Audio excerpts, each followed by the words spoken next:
Modding New Vegas is the type of skill that one takes for granted once one masters it, but which has a very steep learning curve even with some help. I had previously played through the entirety of New Vegas and its DLCs in its vanilla default form, but that was something like 7 or 8 years ago. Many things had changed in the meanwhile, and amongst them was my computer as well as my wish to look at something that is a bit more pleasing to the eye. So when I decided on doing this massive deep dive series about New Vegas and its DLCs, I also decided on modding it to make it a bit easier on the eye and more functional. It should go without saying that for the purposes of my deep dive series, I have not used any sort of story mods. All I've modified is how the game looks and enhanced its functionality, not fucking around with the stories, characters or lore, at least for now.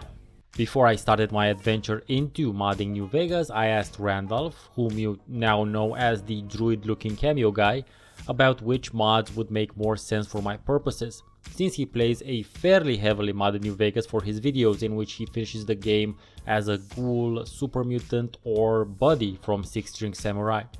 So I had a starting point, but I quickly noticed that I needed considerably more basic steps to follow in order to actually get started.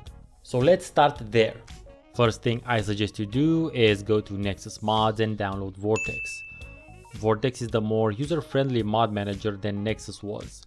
Also, I suggest you create a separate mods folder on your computer so that you can have everything centralized and backed up. This isn't a required step or anything like that, it's just an old school reflex of mine because I come from ye olden computer days, and having a kit backed up somewhere on your hard drive saved my ass more than once or twice. Now, you'd think that you can just start adding mods and everything is going to work, but alas, odds are that problems will arise relatively quickly with the game either freezing, crashing, or ideally telling you that it's out of memory. That latter one will most likely happen because in its default mode, the game cannot use more than 2 gigs of RAM. So the very first mod I suggest you install and run is the memory mod, which will allow the game to access a whopping 4 gigs of RAM, which will be needed to run texture mods especially. Them shits need memory, yo. The next mod you really need will be the New Vegas script extender, because there are lots of really cool mods that require it to run. By itself, it doesn't do anything. It only allows for a much wider range of things to be done to the game via mods.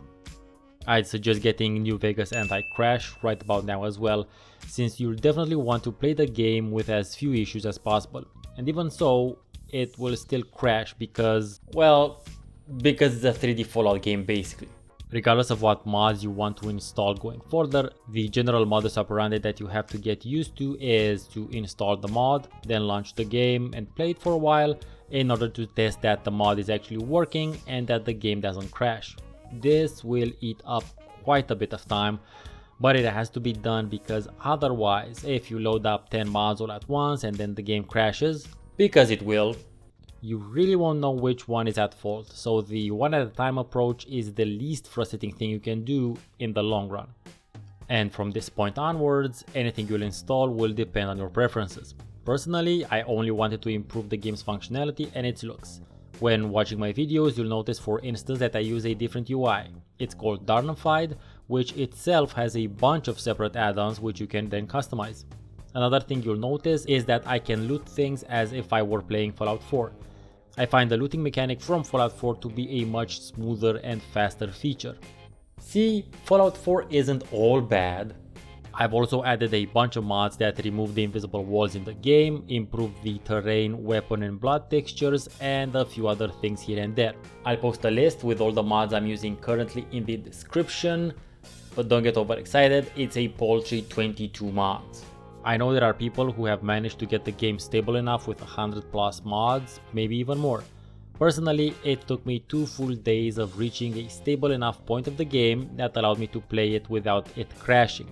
It still freezes though, but it doesn't crash. It gets back into it after a bunch of seconds. Oh yeah, one other thing you might need to do every once in a while is run the load order optimization tool. Just FYI. Generally, the mods have fairly decent explanations on their pages as to what they do and if they require any sort of special implementation. However, I do suggest you take some time and read a bit into how to apply things like the New Vegas script extender, for instance, and pay attention to mods that require to be situated in particular folders. I am by no stretch of the imaginary a master of modding, and I think that much is clear through this video. But after I'm done with the 2 remaining New Vegas DLCs, I do plan on adding some more mods to the mix, as well as some story mods, because I've been hearing lots of really interesting things about some cool possibilities, like playing the entirety of Fallout 3 in the New Vegas engine. And depending on the overall response of the New Vegas Deep Dive series, I may jump into covering some story mods as well in the mid-future, because after I'm done with New Vegas, I'll most likely do something that isn't in the Fallout universe. Just need a bit of a break. So check out my Patreon if you can and want to support me financially. If you can do that but you would still want to see me grow, then like the video, subscribe to the channel and click that bell notification, and obviously share my videos wherever you think they make sense. I've been StefaNonsense, thank you for watching, have a great rest of the day and see you next time in the wasteland.